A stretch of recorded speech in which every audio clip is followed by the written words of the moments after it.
Ai, Ô, Simon, coloca pra gente nessa aula aqui também? 3, 2, 1 e claquece. Pode colocar presente a partir de agora, viu? Tá, Coloque joia, presente aí obrigada. de novo em todas elas, tá, moçada? Porque eu preciso apresentar para a Karine depois, não o pau quebra. Então, lindão, a nossa carguinha, respondendo ao Pedro, é uma carguinha de prova. Tá aqui só para provar a existência dessa cargona, deste campo, do campo de Quesão e tudo mais. Ela também tem campo? Tem campo, mas não está sendo analisado nesse momento. Aconteceria a mesma coisa? Ah, só um detalhe, né? Um detalhe clássico aqui. Quem seria essa força de verdinho ali? A força que você já está acostumado, né? K, Qzão, Qzinho, dividido pela distância ao quadrado. Nada mudou. Perfeito? Só isso. Aconteceria a mesma coisa se eu pegasse a nossa carga Qzão, colocar aqui, que aí você tira print tudo junto, né? Copia aí, ó, num problema como esse. Ah lá, eis o nosso ponto P, de novo. Só que agora, olha que interessante, a nossa carga Qzão, a uma distância, continua gerando um campo cujo vetor sai, tá ali, vetor campo elétrico. Quanto vale esse vetor? K, Q sobre D ao quadrado. Legal, nada mudou, normalzinho, perfeito. Gente, deixa eu botar o Ailton para dentro. E se eu vier aqui e colocar agora uma carga positiva aqui dentro? Tá ali. Agora eu vou ter uma força de repulsão, né? A cargona Qzão vai repelir a Qzim. E como aponta para lá também, eu vou desenhar isso ali dentro, né? Junto. Então, de verdinho aqui, ó. Olha lá. Juntinho, dois vetores, né? O vetor força e o vetor campo. Aí perguntinha cretina, né? Ah, qual é a resultante, Simon? Como aponta os dois para lá, é só somar? Não tem resultante, não existe resultante de duas grandezas diferentes. O que que nós temos ali? O campo gerado pela carga Qzão fixa e a força entre as duas, a força de interação entre Qzão e Qzim. E ponto. Não tem que calcular resultante de nada, nem o campo resultante de nada, porque a gente está analisando um só. E mais uma vez, a força será K, Qzão, Qzim, tudo isso dividido pela distância ao quadrado. E a sua apostila provavelmente todo ano traz, né? Todo ano traz um decoreba com relação ao vetor força e campo, ok? Geralmente, ele diz assim, tem uma marcação na sua apostila que costuma dizer assim, eu não decoro, nunca decorei isso, porque é só estudar o caso que você percebe, mas a apostila traz assim, numa região de campo elétrico, tá vendo? Essa região é o ponto P, tem um campo apontado para a direita. Se você colocar uma carga positiva nessa região de campo, força e campo são vetores que apontam para o mesmo lado.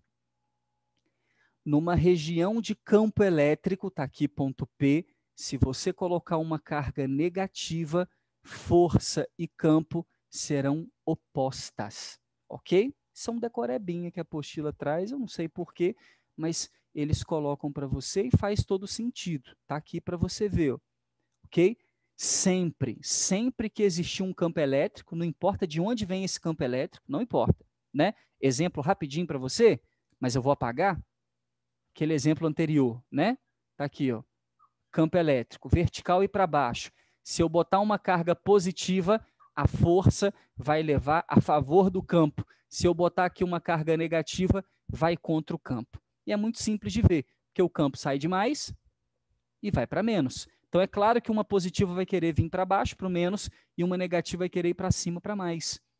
Por isso, da definição de carga positiva dentro de uma região de campo, a força e o campo apontam para o mesmo lado.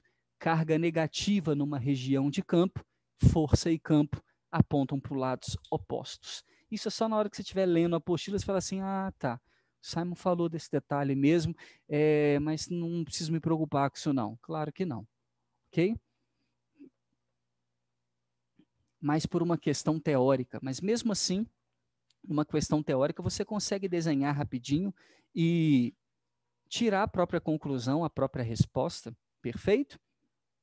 Ficou claro, moçada, que o campo e a força não têm interferência um no outro?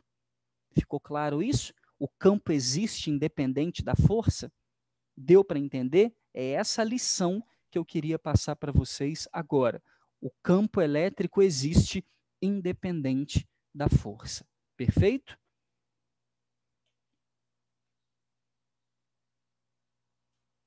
Pode copiar, printar, e assim que tiver no esquema, me libera aqui para a gente apagar.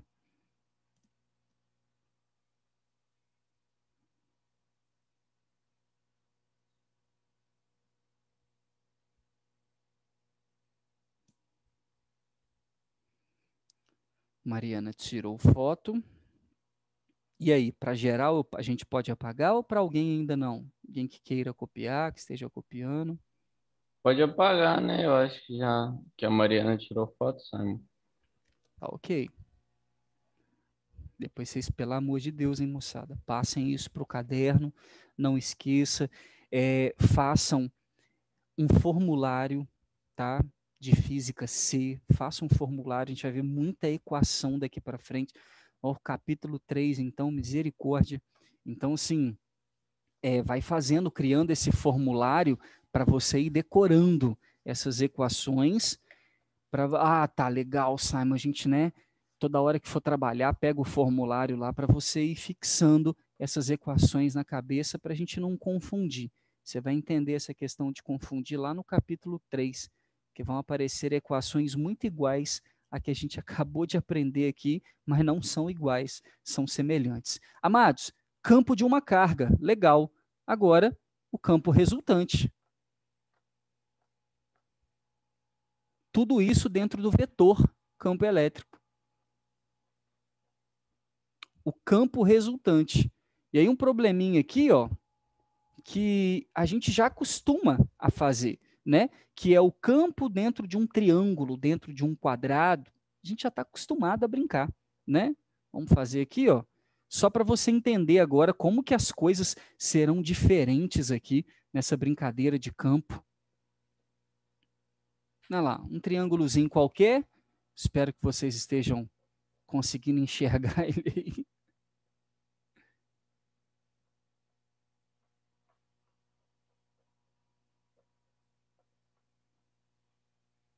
E pode ser um quadradinho ali também, tá? Não ficou bem quadrado não, mas pode ser um quadradinho. Vamos chamar aqui de distância D, D, D, e aqui também.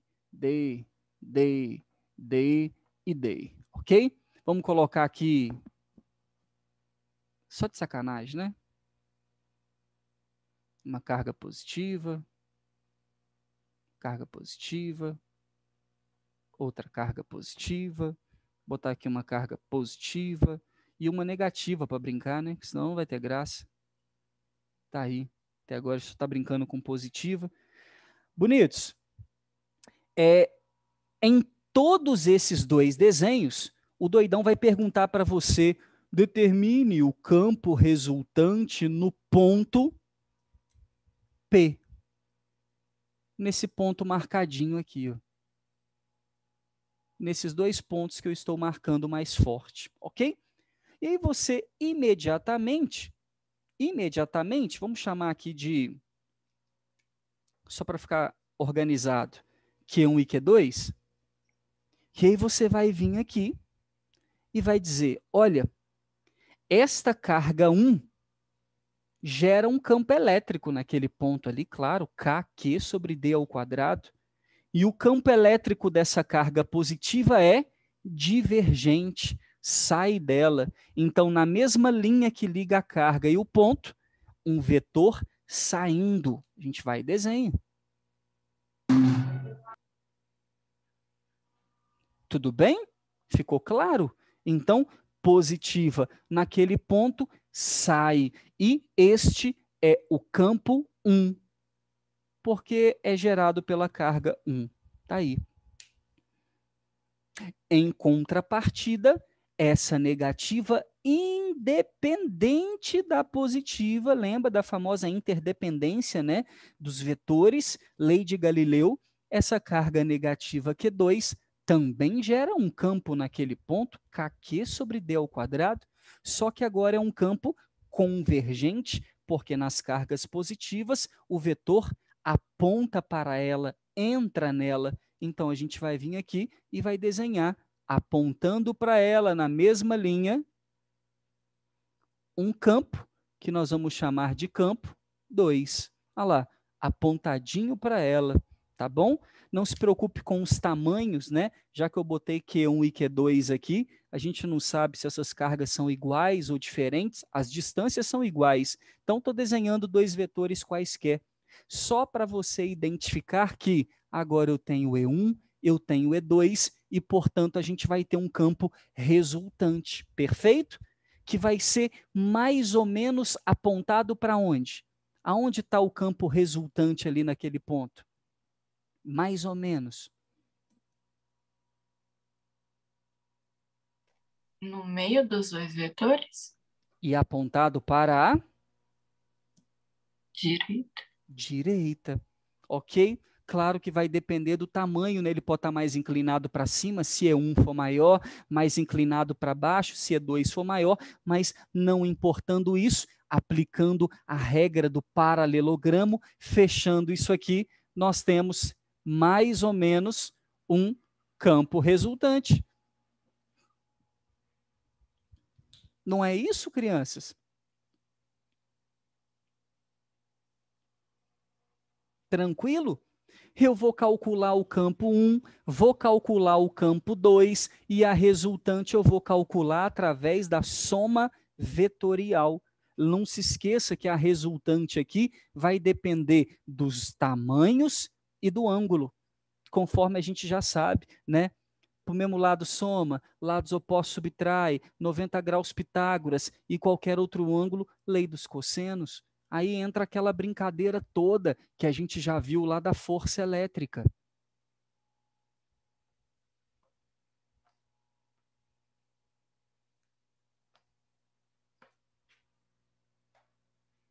Lá no nosso quadrado, a mesma coisa. Suponha que nós tenhamos aqui cargas iguais, né? Qzinho, Qzinho e Qzinho. Nós teremos aqui, dessa Qzinha de baixo, nesse ponto, um vetor que sai.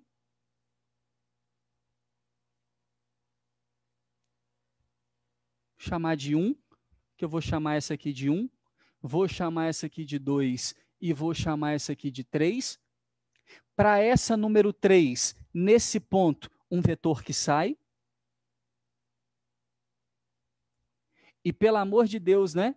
Você que está ligado aí, se são cargas iguais e mesma distância, esses dois vetores são iguais? Todo mundo concorda comigo? Kq sobre d ao quadrado? Concorda ou não? Fala que concorda. Concordo, Simon. E para essa princesa aqui, ó, número 2, daqui até esse ponto, não se esqueça que nós temos uma distância diferente aqui na diagonal, não é isso? Que é d raiz de 2, uma distância maior. Quando a distância aumenta, o campo diminui. Então, nós temos aqui na meiota, aqui, ó, um campo menor, chamado de campo 3. Desculpa, 2. Carguinha lá embaixo, estou chamando de 2. Aí nós temos, entre a 1 e a 3, uma resultante aqui no meio, somadas com o campo 2, uma resultante total ali. Então, teremos aqui, ó,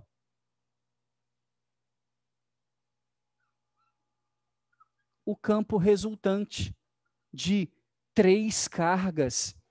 Então, não importa se 2, se 3, como eu faço para calcular o campo resultante? Conhecendo o vetor e fazendo a soma vetorial. não tem para onde correr, ok? Então, essa é a ideia menos cobrada, não vou mentir para você, tá? Menos cobrada, a ideia mais cobrada eu vou passar agora, menos cobrada, mas uma ideia que vai aparecer, que tem nos exercícios, que já apareceu no PISM 3 e que está aí, é realidade, perfeito?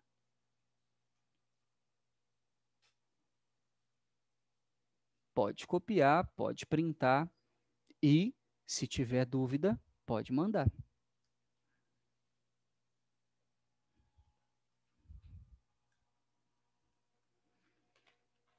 Difícil até então?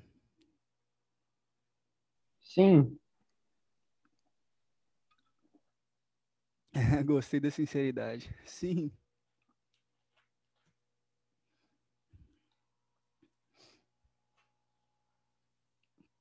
Não se esqueça dos conceitos, tá, moçada? Muito importante que você entenda esses conceitos do que a gente está fazendo. Conceito de campo, conceito de força, o conceito do vetor. É tão importante quanto saber resolver a questão. De fato, é o que te ajuda a resolver a questão depois, até no modo mecânico, né? Conhecer os conceitos.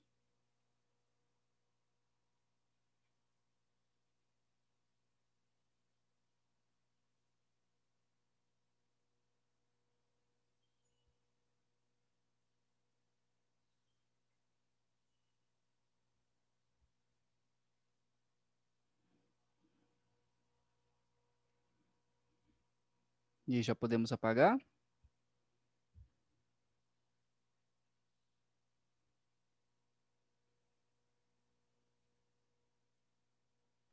Tirei print, sabe?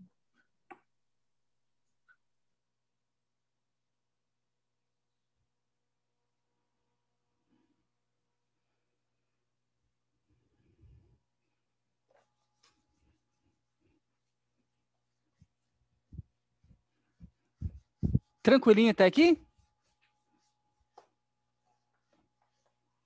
Podemos apelar?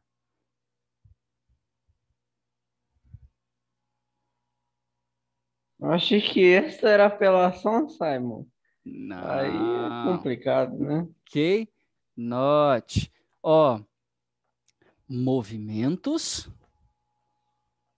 de cargas em campo.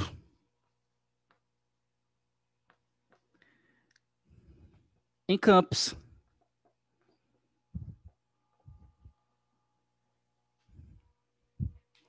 Simon, por que que eu vou estudar movimentos de cargas na Ana Clara? Porque é importante para a gente, ok? Cai no vestibular, cai bastante essa parte aqui, ok? Muito essa parte aqui. Então preste bastante atenção no que vai acontecer aqui. Movimentos de cargas elétricas em Ana Claras. Perfeito? Repare, imagina que nós tenhamos aqui um campo, e aqui a gente vai falar exclusivamente de campo uniforme, tá? Para você ficar ligadinho. Aqui, ó. E essa aqui eu tenho certeza que a galerinha matemática aí vai amar. Galerinha que gosta de conta vai gostar muito disso aqui. Perfeito? Aí, ó, nós temos aqui uma região de campo elétrico. Essa região acontece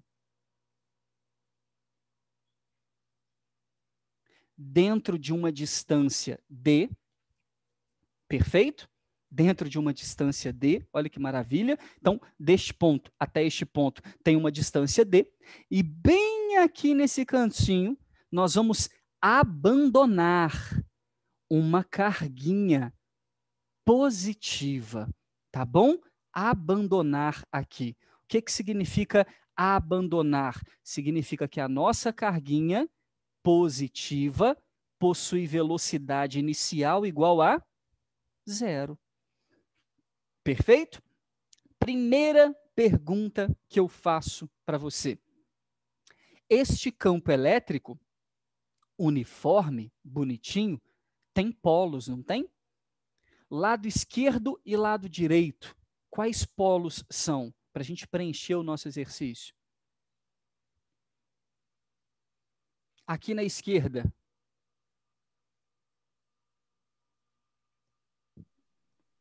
E ele é positivo? E aqui na direita? Negativo?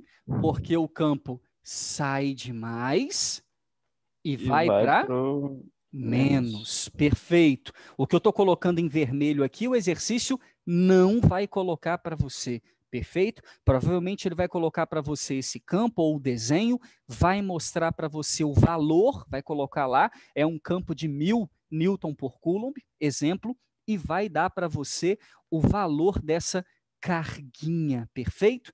E no momento que uma carguinha entra dentro de um campo, ela não sofre as ações desse campo? Imediatamente ela recebe a ação de uma força elétrica. Para onde aponta a força elétrica sobre essa carguinha?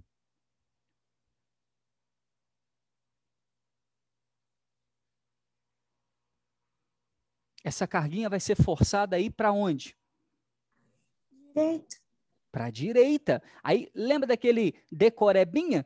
Carga positiva dentro de um campo, a força e o campo têm a mesma direção e sentido. Então, se o campo aponta para a direita, essa carguinha vai receber uma força para a direita. Se eu botasse uma negativa aqui, seria para a esquerda. E, portanto, ela vai receber a ação de uma força para a direita, ok? E aí ela vai começar a se movimentar. Para onde? Para a direita. Pergunto, qual é o movimento dela? Qual é o movimento dessa carga aqui? Como assim? Você tá falando, tipo, Estou falando de cinemática. Qual é o movimento dela? É um movimento tipo, retilíneo uniforme, uniforme? uniformemente variado, circular, variado? Qual é o movimento que ela assume aqui dentro? Circular uniforme, harmônico simples. E aí, ao abandoná-la aqui, ela se move para a direita. Em que movimento? Uniforme variado, sei lá. Escolhe um. Ah, O que é um movimento uniforme? é que ele anda com a mesma velocidade, né? Show. Se a velocidade é constante, tem aceleração? Não. Não. Não, não tem aceleração, né? É uniformemente variado, Aí né? a Maria Rita está colocando aqui variado, porque tem uma força puxando ela, faz sentido. Agora, dentro do movimento variado, existem dois movimentos: o uniformemente variado e o variado. Qual é a Eu pensei diferença entre no os dois? uniformemente variado. A aceleração. O movimento uniformemente variado é aquele cuja aceleração é constante. O movimento variado é aquele cuja aceleração é variável. E aí eu pergunto, que movimento é esse? Variado, porque ele vai aproximando a força, vai ficar mais forte. A força vai ficando mais forte? É, eu não sei se eu acho que é, né? Essa é a ideia. Vamos ver se ela vai ficando mais forte? Acompanha comigo o raciocínio.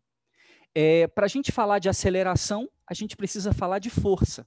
Pedro teve uma sacada muito interessante. E Maria também, Maria Rita, quando disse porque tem uma força puxando ela, né? Então tá claro que a questão do movimento, que é a aceleração, ter ou não ter aceleração, está muito inclusivamente ligado ao conceito de força.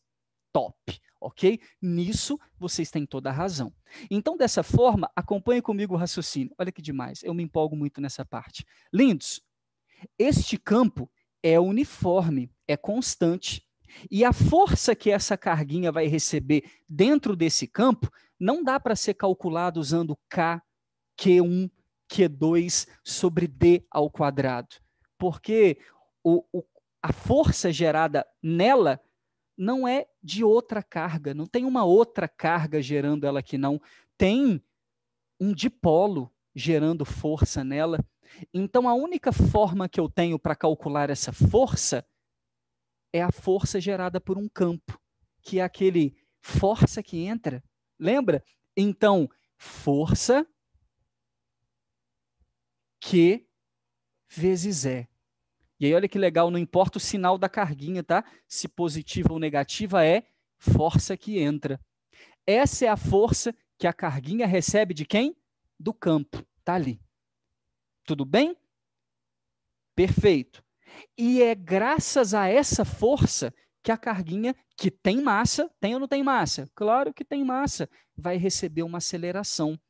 Já que eu estou desprezando atritos aqui, apesar que você também não me perguntou, né? Mas sim, estou desprezando atritos, né? E não estou envolvendo a gravidade aqui, a força-peso, tem apenas a força elétrica, eu posso dizer que ela é a resultante. E por isso, força resultante é massa vezes aceleração. Tá aí. Mais uma de Takuja ali. E aí, lembre-se, né? Sinal de módulo, porque a aceleração pode ser positiva e negativa, mas são vetores. Por isso a gente escreve aqui de forma bonitinha para você. Olha que maravilhoso. Todo mundo concorda que a carga é constante? Sim ou não? Sim, a Claro, carga é né? constante. Posso escrever CTE? Já tem uns 5 anos que eu escrevo isso no quadro para vocês, né? Então, CTE constante. O campo, ele não é uniforme? Então, o campo também é constante. E aí vai cair por terra um conceito do Pedro, né? Ou pelo menos que o Pedro começou a pensar quando ele disse assim: à medida que ela vai aproximando de lá, ela vai ficando mais forte a força. Olha que doido.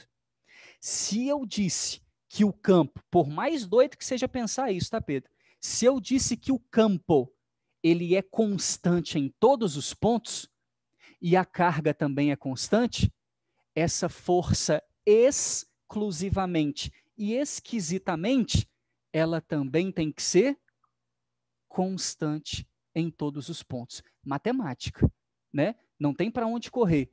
Se a carga e o campo são constantes em todos os pontos, a força é constante em todos os pontos.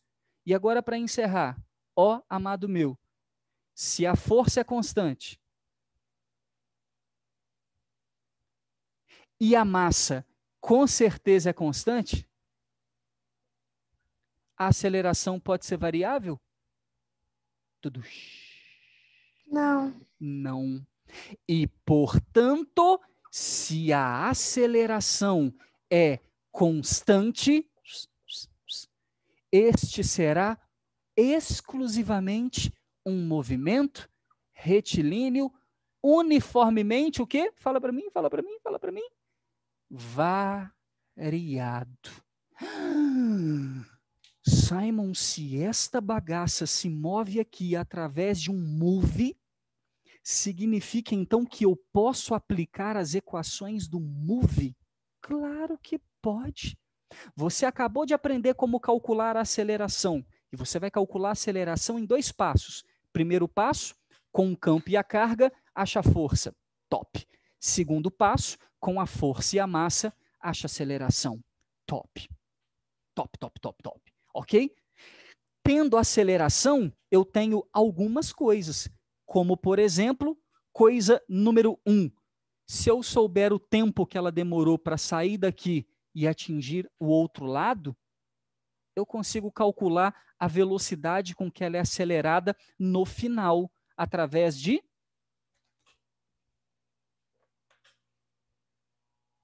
Simon, não acredito que você fez isso.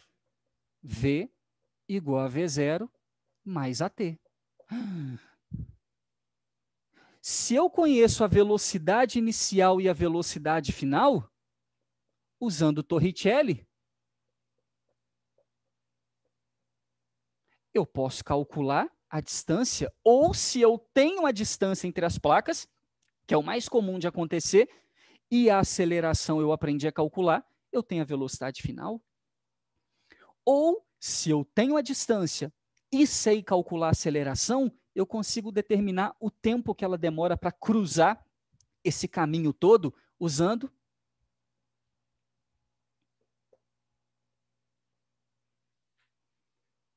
Todo mundo lembra dessa equação? sentado sozinho, vendo televisão, assistindo Teletubbies. Porém, vendo televisão é V0T, só que como a velocidade inicial é nula, eu vou cortar aquele termo, então sobra para a gente apenas AT² sobre 2. Na queda livre era o HGT² sobre 2, ok? Agora, distância AT² sobre 2, já que a velocidade inicial é nula. Olha que maravilhoso.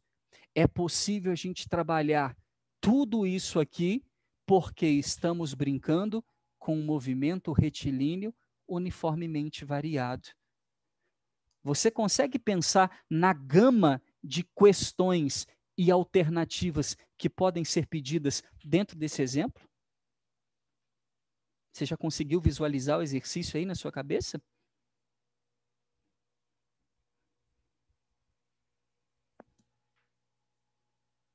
Muito lindo isso, não? Simon, Eu?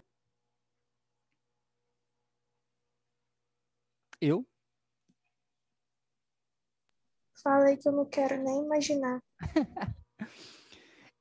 Amadões, problema que você já deve estar brincando com Tarsis, não é? Movimento uniformemente variado, já está vendo? Sim, Simon. A Né? gente Que é o capítulo tá 1 vendo esse já, negócio.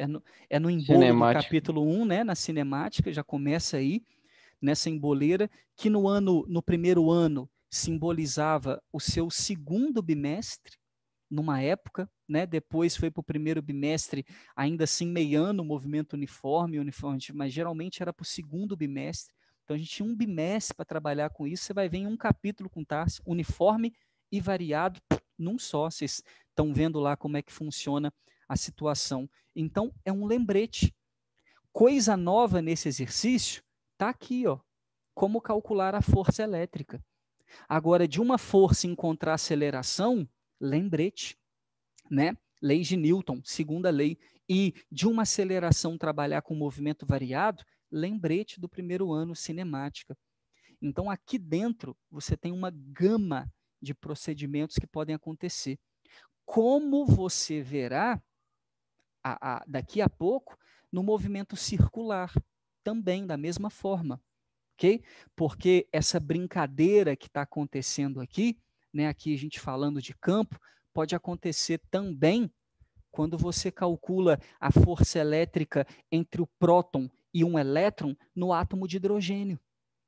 Né? O elétron o tempo todo fica orbitando em torno do próton com uma força elétrica que aponta para o centro. Se eu chamar ela de centrípeta, olha quanta coisa legal tem para calcular ali. Nossa Senhora, velocidade tangencial, angular, período, frequência, muita coisa. Então entenda que a gente está chegando num ponto em que a gente vai precisar lembrar bem das coisas do primeiro ano. Inclusive no capítulo 3, onde a gente vai precisar lembrar de energia e trabalho. Perfeito? Né? Se você tem alguma dúvida, já vai dando uma olhadinha lá atrás nas suas matérias e tal, para a gente flagrar. Alguma dúvida, moçada, nesse momento? E assim, aqui tem as variações do exercício, né? Eu posso lançar essa carga, né? Ela pode começar com velocidade inicial, né? Vai mudar só aqui nas equações, né? Eu posso jogar ela aqui, ó, perpendicular, né? E aí ela está indo, né, para cima e recebe uma força para o lado, ela vai fazer aquele movimento parabólico. Então são coisas que podem variar dentro do exercício, mas em suma, né, em sua grande maioria, a gente deve trabalhar com o movimento retilíneo uniformemente variado. Alguma dúvida, moçada? Tanta coisa, né, que a gente viu agora. Alguma dúvida?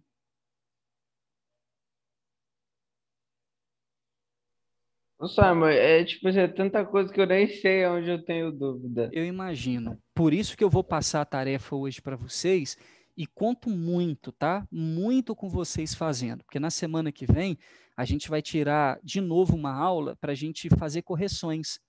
Então eu conto muito com o senhor resolvendo a tarefa. Moçada, vocês têm que dar esse passo de fazer exercício, tá? Não dá para chegar semana que vem. Eu entendo, pô, terceiro ano, Simon, tem 1 milhão de matérias, eu entendo que eu não sou exclusivo de vocês. Exclusivão. Mas você precisa dar esse passo, sabe? Não importa a hora, não importa o momento. Eu vou tirar o claquete aqui para falar uma coisa com vocês rápido. Beijo, tchau.